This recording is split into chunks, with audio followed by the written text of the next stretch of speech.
Plumbers guard this secret like a treasure. Since I learned it, I've never had that problem at home again. You'll never have to call a plumber for a clogged drain again. Most people use this for toilets, right? But it hardly works on stubborn clogs like mine. Some people resort to hot water. Not only does that not work well, it can even be dangerous. It can dry out the pipes and make them prone to leaks. So avoid that.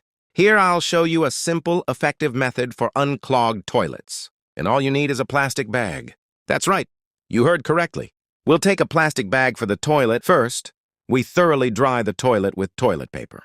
We do the same with the lid. Then we wrap the toilet with the plastic bag. Make sure it's made of sturdy material without any tears. Make sure the bag is taut enough to cover the rim. Lid off, tighten again for a good seal. The bag must be taut. Follow my instructions in the video exactly. Sit on the lid to create pressure. Then simply flush. The bag creates a vacuum, which, combined with the water pressure, breaks up the blockage. The flushing force pushes the blockage away. Incredible, the toilet is clear immediately.